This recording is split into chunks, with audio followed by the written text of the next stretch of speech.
Dekrit kerajaan yang baru saja disegel, mengusung tanda tangan Raja Charles dan Putri Anne, mengejutkan seluruh Inggris. Dalam balutan tradisi namun penuh dengan pemberontakan halus, dokumen tersebut awalnya dimaksudkan untuk mengukuhkan. Namun, secara mencolok meninggalkan satu nama, Ratu Camilla. Koridor istana bergemuruh, para pembantu kebingungan, dan bisik-bisik kini terdengar lebih nyaring daripada pernyataan resmi. Apakah ini suatu langkah yang disengaja atau serangan terselubung di dalam lingkaran dalam keraton? Satu hal yang jelas, ini bukanlah kecelakaan. Bersiaplah. Twist kerajaan ini baru saja dimulai. Semua ini bermula seperti urusan kerajaan pada umumnya. Diam-diam dan resmi di balik pintu istana yang dilapisi emas. Dekrit kerajaan yang disahkan oleh kekuasaan Raja Charles dan Putri Anne muncul dari jantung monarki. Sekilas, itu tampak seperti perombakan seremonial biasa, namun sejatinya membawa beban mahkota yang tengah bertransisi. Hanya 4 nama yang tercantum di perkamen, Raja Charles, Putri Anne, Pangeran William, dan Putri Catherine. Yang hilang? Pangeran Andrew, Pangeran Harry, dan yang paling mengejutkan, Ratu Camilla. Yang mungkin dianggap sebagai kelalaian administratif, ternyata disengaja. Sumber istana memastikan tanpa keraguan, ini adalah keputusan yang penuh strategi, diam, dan simbolisme. Selama berabad-abad, gelar permaisuri ratu tercantum dalam dekrit seperti ini, bukan semata karena tradisi, tapi untuk menunjukkan kesinambungan dan pentingnya seremoni. Ketidakhadiran nama Camilla bukan hanya mencolok tapi berdampak gempar. Pengucilan ini bukan terjadi sekejap. Ia merupakan proses lambat yang mengikis kehadiran dan kekuasaannya. Meskipun Camilla ikut serta di panggung penobatan dengan Charles tahun lalu, perannya kini semakin redup, kurang sentral, lebih bersifat kosmetik. Dengan satu dekrit berisi tanda tangan yang dicetak, signifikansi formalnya hampir lenyap. Tanda tangan bersama Charles dan Anne bukan sekadar prosedural, melainkan simbolik. Sementara pengaruh Camilla memudar, bintang Anne bersinar bukan dengan gemerlap, tapi dengan tujuan yang tak tergoyahkan. Putri Anne lahir pada 15 Agustus 1950, bukan sosok yang mengincar sorotan. Dia dipasrahi pada tugas, dilatih dengan disiplin, kecerdasan tajam, dan rasa tanggung jawab mendalam. Ia lebih dihormati daripada dikagumi, lebih penting daripada ketahuan. Sementara media fokus pada Charles, Camilla, dan generasi muda kerajaan, Anne secara senyap menjadi tulang punggung monarki. Tanggung jawabnya kian bertambah tanpa publisitas, mulai dari kunjungan kenegaraan hingga tugas militer.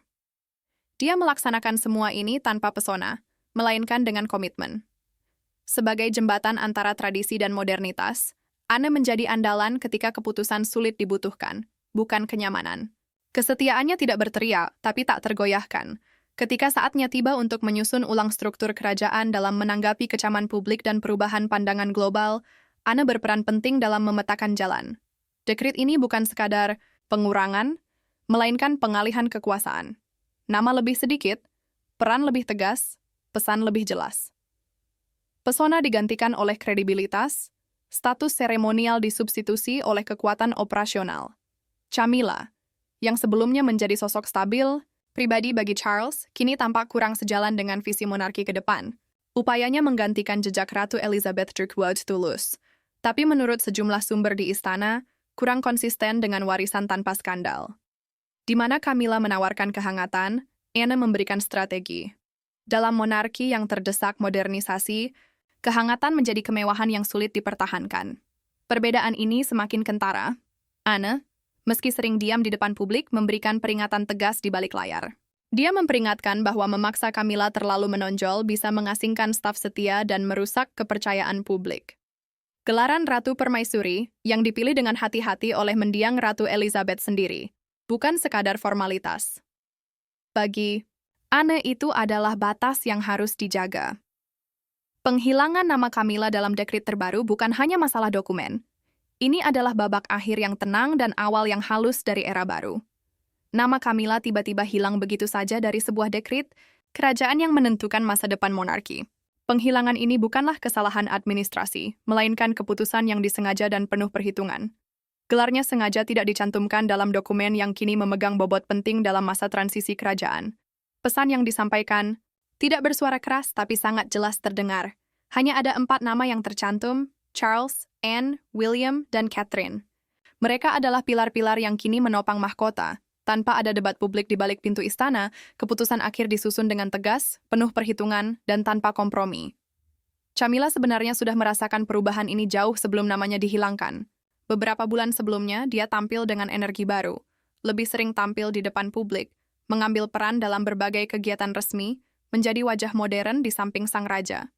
Banyak yang mengira dia kini diterima sepenuhnya, bukan sebagai pengantin yang menunggu, melainkan sebagai mitra dalam pemerintahan. Namun, semakin terlihat, justru semakin sunyi lingkungan di sekitarnya. Bisik-bisik berubah menjadi penolakan. Sentuhan modernnya dan kehadirannya yang pintar dalam mengelola media mengganggu keseimbangan tradisi yang masih berduka atas kepergian Ratu Elizabeth II. Di sisi lain, Anne adalah lambang keteguhan. Dia tidak tertarik pada sorotan media atau kegembiraan semu. Protokol adalah wilayahnya dan loyalitasnya pada mahkota, bukan pada individu, menjadi kompas hidupnya. Di balik keyakinan itu, muncul gesekan halus. Ada benturan dalam penjadwalan, ketidaksepakatan soal tradisi, dan pandangan berbeda soal penampilan resmi. Para koordinator tidak lagi pura-pura semuanya berjalan lancar. Perpecahan yang selalu dibungkus dengan formalitas politis itu ternyata sangat dalam. Dalam bayangan, Anne mendapat julukan sebagai strategi di balik tahta. Meskipun tidak resmi dan dia sendiri tidak pernah mengklaim gelar itu, para asisten istana tahu kebenarannya. Suaranya yang memengaruhi keputusan, kehadirannya yang mengarahkan arah kerajaan, menjadikannya bukan hanya figur simbolis, tapi arsitek, tenang monarki yang menstabilkan mahkota di masa paling tak pasti. Biaya dari kebangkitan, Anne, dan kejatuhan. Camilla namun, kebangkitan Anne membawa konsekuensi. Setiap langkah maju Anne, Camilla melangkah mundur, baik secara sukarela maupun tidak. Pengucilan Camilla tidak terjadi secara tiba-tiba, tapi sistematis. Dia tidak lagi diundang dalam rapat perencanaan penting. Kantornya beroperasi di pinggiran. Keputusan sudah final sebelum sampai ke telinganya. Kehadirannya yang dulu selalu di sisi sang raja, kini lebih terlihat simbolis ketimbang strategis. Lorong-lorong istana yang dulu bergema oleh suaranya kini, hening. Sang Raja Charles, yang telah bersama Camilla melewati banyak celaan publik dan kontroversi pribadi selama puluhan tahun, kini berdiri di persimpangan yang hanya bisa diciptakan oleh mahkota. Dia sangat mencintainya tanpa ragu, namun sebagai penguasa, dia harus membuat pilihan yang hampir tak punya ruang untuk perasaan. Saat harapan Inggris semakin tajam dan tekanan internal meningkat, Charles membuat keputusan paling sulit dalam pemerintahannya, mengutamakan warisan ketimbang kesetiaan. Tidak ada siaran pers yang mengumumkan perubahan ini, tidak ada kamera yang merekam momen tersebut. Namun pesan tersampaikan jelas melalui hal-hal yang tidak diucapkan, gelar yang tidak diberikan, dan keheningan yang menyusul. Meski Camilla masih tersenyum di depan publik, orang-orang dekatnya mengatakan dia mengerti. Namun mahkota yang dulu berdampingan dengannya kini tampak bergerak maju tanpa menoleh lagi. Dengan langkah yang tenang dan penuh strategi, mereka bergerak maju. Di balik kemegahan mahkota dan lambaian yang telah disusun rapi di balkon istana, kekuasaan seringkali bergerak dalam diam. Di balik pintu terkunci, di atas kertas perkamen, dan dalam keputusan yang dibuat bukan karena cinta, melainkan demi warisan. Kasus penghilangan mendadak Ratu Camilla dari masa depan monarki pun tak berbeda. Dunia hanya melihat satu goresan pena, tetapi di dalamnya terjadi badai kebencian lama, strategi kerajaan, dan satu skandal yang terlalu besar untuk dilupakan. Beberapa tahun, Camilla berjuang keras mendapatkan penerimaan publik. Dari pinggiran kontroversi, ia bangkit. Awalnya sebagai orang luar, kemudian menjadi calon permaisuri, hingga akhirnya pada tahun 2022 resmi dinobatkan sebagai Ratu Permaisuri. Transformasinya penuh tantangan, resistensi, reaksi negatif publik, dan bayang-bayang massa, lalu yang tak kunjung pergi selalu menyertainya. Namun pada akhirnya dia berhasil memenangkan kesetiaan Charles dan gelar yang dulu dianggap mustahil. Namun di dunia kerajaan, gelar adalah hal yang rapuh, seperti kepercayaan yang menjadi dasarnya. Banyak yang tidak tahu, kenaikannya ke posisi Ratu Permaisuri datang dengan harga. Harga tersebut terkait dengan skandal kerajaan lain yang tak hanya mencoreng nama, tetapi juga warisan. Menurut pakar kerajaan Christopher Anderson, titik balik terjadi saat keterlibatan Pangeran Andrew dalam skandal Jeffrey Epstein meledak.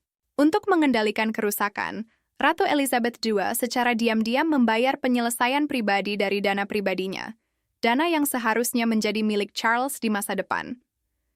Charles sangat marah, bukan hanya karena skandal dan pembayaran tersebut, tapi juga karena prinsip di baliknya.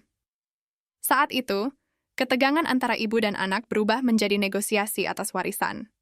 Sebuah tindakan bisa digunakan untuk membersihkan kekacauan yang dibuat Andrew, lalu dia juga bisa mengajukan permintaan. Camilla tidak akan lagi menjadi putri konsors, ia akan menjadi ratu. Ratu Elizabeth menyetujui hal itu. Kesepakatan itu berlangsung dengan tenang, sebuah skandal yang tersembunyi dalam skandal lain. Seorang ibu berusaha melindungi monarki, seorang putra menawar demi wanita yang dicintainya. Namun, mahkota adalah sesuatu yang hidup. Kebutuhannya berubah seiring waktu. Dan ketika Ratu Elizabeth meninggal dunia, kesepakatan lama itu tiba-tiba terasa kuno. Suasana publik berubah kembali. Parlemen mendesak reformasi. Pers mengajukan pertanyaan sulit dan media sosial menjadi medan pertempuran. Apakah Camilla benar-benar wajah yang dibutuhkan monarki?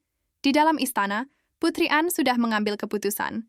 Praktis dan tanpa perasaan berlebihan, ia mendorong monarki yang bersih, efisien, dan bebas dari pengingat kontroversi masa lalu. Menurutnya, kehadiran Camilla justru mempersulit citra tersebut. Bukan karena siapa Camilla, tapi karena apa yang dia simbolkan. Selama beberapa hari, Charles bergumul.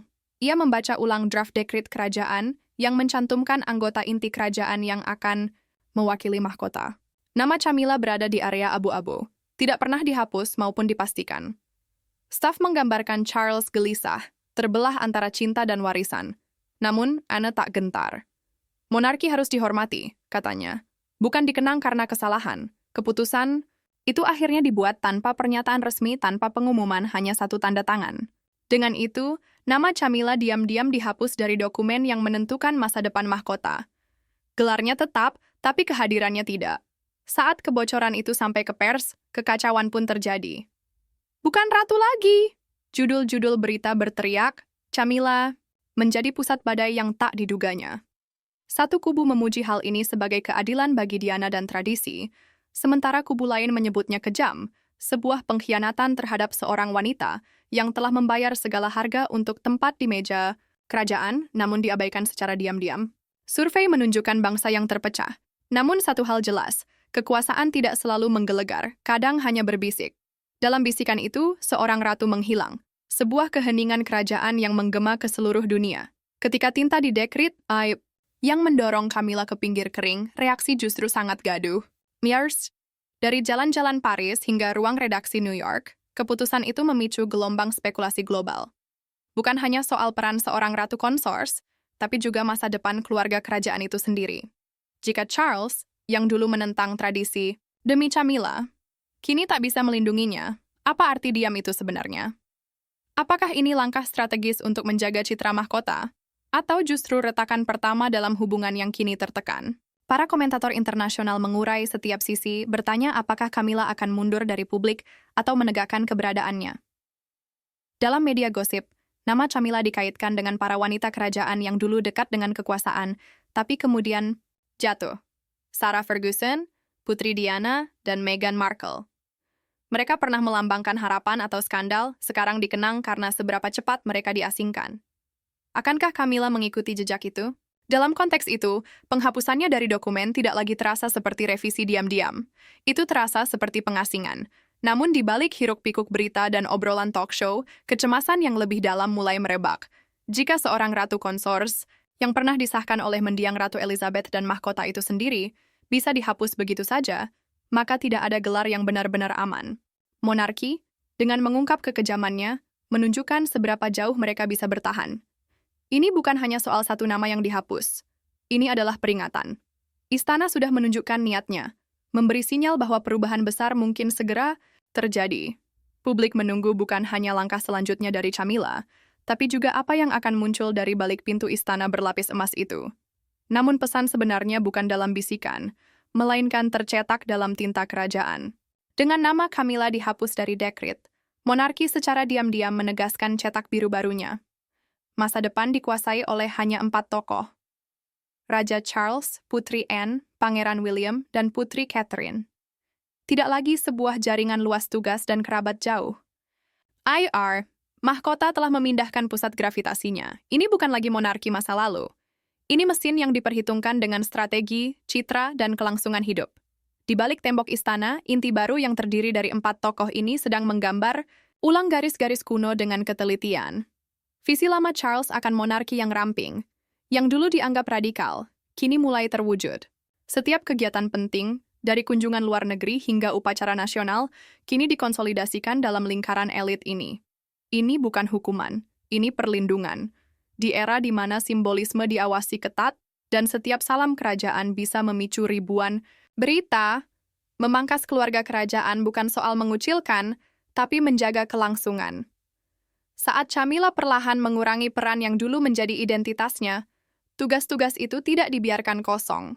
Kate, yang sudah dicintai publik, melangkah dengan mudah mengisi ruang tersebut. Anne, yang selalu menjadi sosok pekerja keras tanpa henti, terus mewakili tulang punggung eksekutif monarki. Lingkaran dalam ini bukanlah sekadar simbol seremonial, melainkan berfungsi dengan efisiensi dingin yang tak memberi ruang untuk sentimen usang. Gelar-gelar yang pernah diberikan di masa yang lebih lunak kini sedang dipertimbangkan kembali, termasuk penghargaan yang masih terkait dengan Camilla. Apa yang dulu menjadi pencapaiannya yang keras sekarang perlahan-lahan menghilang demi evolusi. Perubahan konstitusional sedang dibahas, dan jika disahkan, perubahan ini bisa menetapkan transformasi ini secara permanen. Untuk kebaikan atau keburukan, monarki kini tidak lagi sekadar bereaksi. Monarki sedang menyesuaikan diri untuk bertahan selamanya. Ratu Camilla terdorong ke sisi, dan dengan cepat, seorang wanita yang dulu menjadi pusat transformasi kerajaan kini hanya mengamati dari balik bayang-bayang saat namanya perlahan-lahan lenyap dari institusi yang dulu ia bentuk. Saat monarki melaju di bawah model yang berani dan ramping, peran Ratu Camilla tidak lagi terukir abadi. Peran itu dikikis dengan presisi, bukan melalui skandal atau protes, melainkan melalui strategi hati-hati. Gelar-gelar yang dulunya simbol kehormatan kini telah dialihkan. Tugas seremonial kini berada di bawah kendali Putri Catherine, yang pengaruhnya semakin besar seiring kehangatan yang ia terima dari publik. Pergeseran ini, yang sudah lama direncanakan oleh Raja Charles dan Putri Anne, kini menjadi kenyataan.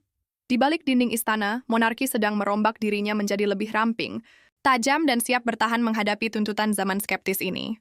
Pengucilan Camilla dalam dekret kerajaan terbaru memberikan sinyal jelas bahwa kelangsungan hidup jauh lebih penting daripada sentimen. Tali persaudaraan yang luas dan jabat tangan seremonial yang dulu ada kini digantikan oleh kekuatan yang terkonsentrasi. Charles, Anne, William, dan Catherine diberi tugas untuk memimpin mahkota ke era baru. Ketidakhadiran Camilla bukan hanya masalah logistik, tapi juga sangat personal. Meski diam, Camilla belum menyerah. Di dalam Clarence House, pertemuan privat kini menggantikan kemunculan publik. Jadwalnya yang dulu penuh dengan pesta taman dan jamuan makan negara kini hampir kosong. Secara publik, narasi yang beredar adalah kelelahan, namun sumber-sumber dalam mengatakan ada sesuatu yang jauh lebih disengaja. Konon, Camilla sedang mempertimbangkan langkah berikutnya dengan hati-hati, bahkan ada pembicaraan tentang jurnalis yang dipilih secara khusus untuk membiarkan kisahnya muncul dengan elegan, perlahan namun pasti, bukan dengan kemarahan atau keributan. Di balik layar, hubungan tak tergoyahkan antara Camilla dan Charles diuji dengan berat. Pria yang dulu berani menghadapi cemoohan publik untuk membela Camilla kini terpecah antara kesetiaan pada istrinya dan keterikatan pada institusi yang tengah berubah di hadapannya. Dominasi Anne yang meningkat dan dukungan diam-diam William terhadap masa depan yang lebih ramping semakin menambah beban emosional. Ada juga ketegangan di antara William dan Catherine dengan Camilla, yang dulunya ramah kini menjadi dingin. Ketika Kate mengambil alih tugas-tugas publik dengan anggun, ketidakhadiran Camilla menjadi lebih dari simbolis. Itu menjadi struktural. Meski demikian, tidak semua percaya Camilla mundur. Beberapa orang di lingkarannya berpendapat bahwa ia hanya menunggu memainkan permainan jangka panjang. Mereka melihat seorang wanita yang telah melewati banyak cobaan dan kembali lebih kuat. Apakah ia memilih untuk merebut kembali suaranya secara halus atau kembali dengan cara yang tenang? Keputusan Camilla bisa menentukan lebih dari sekadar masa depan pribadinya, bahkan bisa menentukan keseimbangan monarki itu sendiri. Karena perpindahan kekuasaan yang terjadi diam-diam seringkali menjadi langkah paling mengejutkan yang tak terduga. Charles, yang dulunya berani mempertaruhkan segalanya demi dia, kini malah dikendalikan oleh kewajiban yang membuatnya harus menarik diri. Walau mereka tampak serasi di depan umum, orang dalam menyebutkan adanya ketegangan dan jarak yang terus tumbuh, terutama ketika pengaruh Anne makin besar dan visi William makin tajam. Hubungan Camilla dengan William dan Catherine, yang dulu ramah dan hangat, kini jadi dingin. Catherine dengan mudah mengambil peran yang sebelumnya menjadi hak Camilla, sebuah masa depan yang lebih diterima oleh publik. William yang selalu fokus Melindungi institusi diduga mendukung penataan ulang yang membuat Camilla terpinggirkan. Ini bukan soal pribadi, melainkan soal strategi. Namun bagi Camilla, ini sangat pribadi. Ia masih tetap ada. Bukan di sorotan utama, tapi juga tak sepenuhnya tersembunyi. Dikatakan ia sedang mempertimbangkan langkah selanjutnya, bukan dengan pengumuman besar atau perpisahan pahit, melainkan mungkin mundur perlahan dengan alasan perawatan diri atau penyesuaian usia. Atau mungkin seperti yang diyakini beberapa orang, dia hanya menunggu dan mengawasi, memilih momen bukan untuk menghilang, tapi untuk muncul kembali sesuai keinginannya, pada waktunya. Camilla tak pernah tipe yang pergi dengan diam-diam. Perjalanannya menuju tahta bukan warisan, tapi diperjuangkan sedikit demi sedikit melalui skandal, pengasingan, dan akhirnya diterima. Karena itulah ketidakhadirannya kini terasa sangat mencolok. Monarki mungkin tengah berbenah, tapi warisan Camilla yang belum selesai masih menggantung. Saat tinta mengering di dokumen yang meninggalkan namanya, satu kebenaran jelas terlihat. Ini bukan hanya kisah seorang ratu yang mundur, tapi kisah mahkota yang dibentuk ulang, loyalitas yang diuji, dan seorang wanita yang mungkin akan mendefinisikan kembali tempatnya dalam sejarah sebelum tirai kerajaan benar-benar turun. Tapi menurut Anda, apa sebenarnya yang terjadi di balik tembok istana hingga Ratu Camilla menghilang dari tugas kerajaan tanpa sepatah kata? Apakah itu strategi, pengkhianatan, atau sesuatu yang lebih? Kami ingin mendengar pendapat Anda. Jangan lupa like dan subscribe.